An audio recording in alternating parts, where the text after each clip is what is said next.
Donc voilà, bonjour à tous. Comme promis, hein, je vous enregistre la deuxième partie du cours sur l'origine des connaissances. Donc voilà. Donc ce cours se déroulera en deux parties. D'abord, donc on va observer comment Raphaël, donc un peintre romain du XVIe siècle, fait référence justement à ces origines des connaissances dans une fresque donc qui a été réalisée au musée du Vatican en 1602. Et suite à ça, on réalisera une petite conclusion sur la vision rationaliste empiriste du monde. Sachez quand même que donc ce cours, je l'aurai donné. Je considère que les éléments sont connus, évidemment. Vous êtes en classe, je ne vous ai pas vu aujourd'hui, je suis désolé. J'avais pas compris que vous rentriez déjà hier. Donc, je vous donne la suite de ce cours. Donc, observez-le, regardez-le. Tant donc pour Raphaël, donc qui fait référence à l'origine des connaissances et la conclusion sur la vision rationaliste du monde. Voilà, donc je vais passer donc en mode partage d'écran et je vous retrouve immédiatement après. Voilà, nous voici de retour avec cette fois-ci un diaporama. Un diaporama, revenons sur cette idée des origines des connaissances. Souvenez-vous, nous l'avons vu. Donc on a deux positions. La connaissance est-elle à l'intérieur ou à l'extérieur de moi? On a une position inéiste, une position empiriste. Pour l'inéisme, donc tous les hommes disposent de la connaissance à la naissance et il va y avoir accès par le biais de la réminiscence. C'est Platon qui défend cette position-là. Alors que l'empiriste considère que l'homme n'est vide de connaissance, que la connaissance est à l'extérieur de moi, et qu'on est donc comme une table rase, une tabula rasa, et qu'on va avoir accès au monde, on va se remplir de connaissances par le biais des cinq sens et de l'expérience personnelle qu'on va avoir du monde. Et ça, c'est plutôt la position d'Aristote. Comme promis, je vous avais informé que j'allais vous montrer une œuvre de Raphaël qui a été peinte donc dans le musée du Vatican. Donc c'est une œuvre qui est une fresque, hein, donc ça veut dire que ça a été peinte à même le plâtre.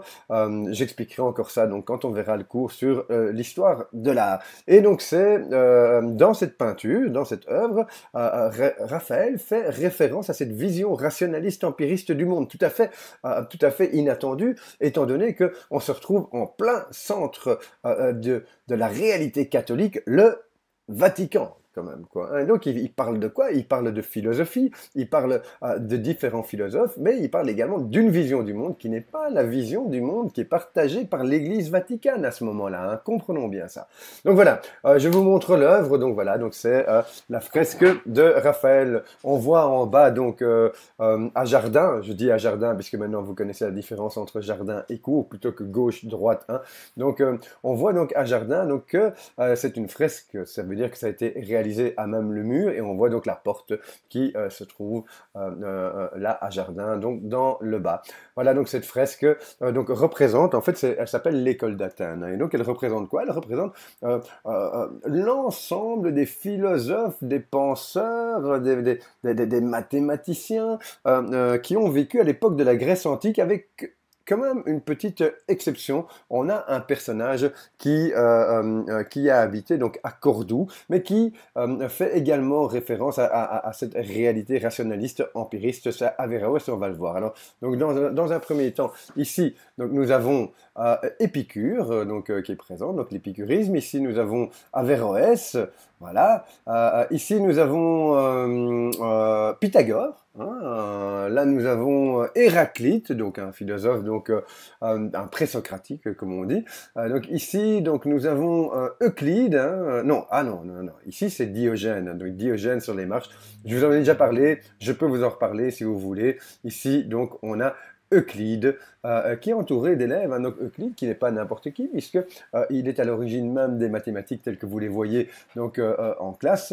Donc les fameux 5 axiomes d'Euclide qu'on peut voir dans l'axiomatique. Et ici, on a Ptolémée qui est à l'origine de cette idée que la Terre serait plate. Donc voilà. Mais ce qui va nous intéresser ici, regardez un petit peu, ce sont les deux personnages centraux. Alors ils sont où? Ils sont ici. Vous voyez? Et il s'agit de qui? Eh bien, il s'agit de Platon et d'Aristote. Pour rappel, Aristote était l'élève de Platon. Donc vous allez me dire, on peut reconnaître les deux parce que Platon a l'air plus vieux que Aristote, effectivement. Donc, mais il y a un autre élément donc, qui fait directement référence à l'origine des connaissances dans cette fresque. Alors donc, on va un petit peu se rapprocher, on va faire un zoom sur ces deux personnages. Voilà.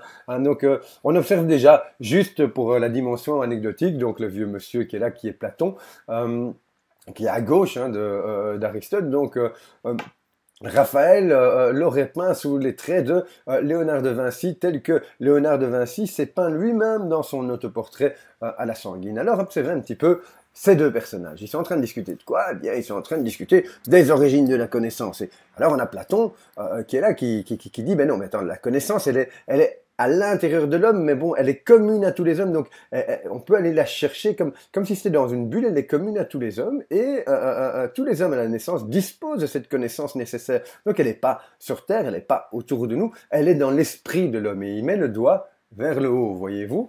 Et on voit également, donc, à côté de ça, Platon qui dit, bah, absolument pas du tout. La connaissance, elle est à l'extérieur de nous, elle est ici. C'est la connaissance sensible, c'est le monde sensible, dans le monde sensible qu'on peut observer par le biais des sens et par le biais de l'expérience que se trouve la connaissance. Donc ça veut dire qu'il faut observer le monde pour connaître. On est comme une table rase. Donc quand je dis, donc, dans le monde, la connaissance est dans le monde sensible pour Aristote, comprenez bien que pour Platon, la connaissance est dans le monde ou dans la réalité intelligible, intellectuelle, la réalité rationnelle. Donc voilà, donc cet élément donc qu'on peut observer de la part de Raphaël, qui, donc oui c'est bien Raphaël, qui fait donc référence à ses origines des connaissance. Alors observons quand même l'intelligence du peintre. L'intelligence du peintre qui, observons la composition générale de l'œuvre. L'œil, globalement, est attiré vers les deux personnages centraux donc Platon et Aristote. Observons un petit peu comment il fait. Regardons donc toutes les lignes en fait mènent directement sur ces deux personnages. On regarde donc les carrelages, vous voyez les lignes des carrelages dans un premier temps, et on regarde les entablements également. Ici c'est un entablement, regardez un petit peu. Donc quand on prolonge la ligne de l'entablement, ce que l'œil fait automatiquement, on arrive au centre des deux personnages. Regardez cet entablement-là, également, et observer tous ces entablements qui vont effectivement toujours mener donc au même point. Regardez les entablements de gauche et de droite également, donc ils vont mener au même point. Et maintenant, observons les carrelages. Les carrelages, donc si on prolonge les lignes des carrelages, regardez, hop, on arrive automatiquement donc vers ce centre. Ce centre donc vers lequel l'attention est attirée, l'œil est attiré en fait, donc c'est volontaire de la part du peintre. Ce centre, c'est ce qu'on appelle regardez, il arrive, le point de fuite.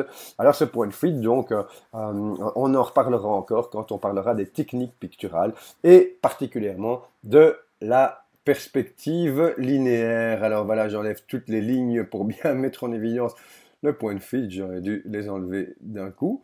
Donc voilà, donc c'est ce fameux point de fuite. Voilà, donc on arrive donc à la fin de ce cours sur l'origine des connaissances, mais également à la fin de ce cours sur la vision rationaliste empiriste du monde. Rationaliste empiriste du monde, donc est inspiré, comme je l'ai dit, de l'Antiquité grecque qu'on avait, en tout cas de manière formelle, perdue donc en Occident après la chute de l'Empire romain d'Occident en 476. Donc il est question maintenant de faire une petite conclusion pour expliquer donc à cette vision rationaliste empiriste du monde. Dans un premier temps, on a cette vision rationaliste du monde. Alors on observe, on l'a vu dans les fondements de la connaissance, sur quoi vais-je me baser pour dire qu'une chose est vraie, et la réponse donc rationalisme, le premier volet de notre vision rationaliste empiriste du monde est le rationalisme. Donc voilà, je l'ai encadré ici. Donc le rationalisme, c'est on considère qu'une chose est vraie à partir du moment où on peut se baser sur la raison pour dire qu'elle est vraie. Et la raison, c'est quoi? Eh bien, ce sont les cinq sens, l'expérience et également la science. J'ai indiqué CIS entre parenthèses. Je vous rappelle que CIS veut dire critère de l'investigation scientifique. Donc, premier volet, donc le rationalisme, on l'a vu, et le deuxième volet, donc ce sont les origines des connaissances. Et dans les origines des connaissances, on va chercher l'empirisme. L'empirisme, la connaissance est à l'extérieur de moi, l'homme n'est comme une table rase, une page blanche, et il va avoir accès au monde par le biais de ses 5 sens et de l'expérience. Donc, on a compris maintenant ce que veut dire cette vision rationaliste empiriste du monde. Cependant, je vais quand même réaliser une petite conclusion. Et c'est une conclusion qui est fondamentalement importante. Cette notion, on va l'utiliser, on va l'observer, on va l'exploiter, on va l'analyser, et ce, pendant toute l'année. Observons, c'est pour ça donc que j'ai pris du temps pour expliquer ça. Observons donc en conclusion, ça veut dire quoi? Une vision rationaliste et empiriste du monde. Eh bien, ça veut simplement dire que l'homme pense qu'il peut comprendre le monde par lui-même, mais attention, par lui-même, en l'observant. Maître mot de l'année, l'observation. Hein. Mais pas seulement. Et il considère également, et il croit que ce qu'il observe est vrai par le biais des fondements de la connaissance, donc cette vision rationaliste. Eh bien, cet ensemble, cette manière de percevoir le monde, cette vision rationaliste, empiriste du monde, eh bien, donc peut se ramasser en une idée. Cette idée, on l'a déjà vue l'année dernière, mais cette fois-ci, elle est bien développée, elle est bien expliquée. Donc ça veut dire quoi? Une vision rationaliste empiriste du monde, eh bien, ça veut dire penser par soi-même. Voilà, donc j'espère que vous avez tout compris. De toute façon, on va bientôt se voir en classe, hein, donc lundi, me semble-t-il, en dernière heure. On aura l'occasion donc de revoir tout ça, éventuellement de manière extrêmement synthétique. Je vous laisserai le temps de poser des questions. Et bientôt, donc nous réaliserons une interrogation donc sur ces éléments. Voilà, donc je vous souhaite un bon week-end. Je suis encore désolé donc pour d'avoir oublié en fait, ou bien de ne pas avoir, j'ai pas vraiment oublié, hein, donc je n'avais pas vraiment eu l'information. Mais bon, c'est un petit peu de ma faute, hein, que vous rentriez hier et je serai content de vous voir lundi. Allez, un bon week-end. Bye bye.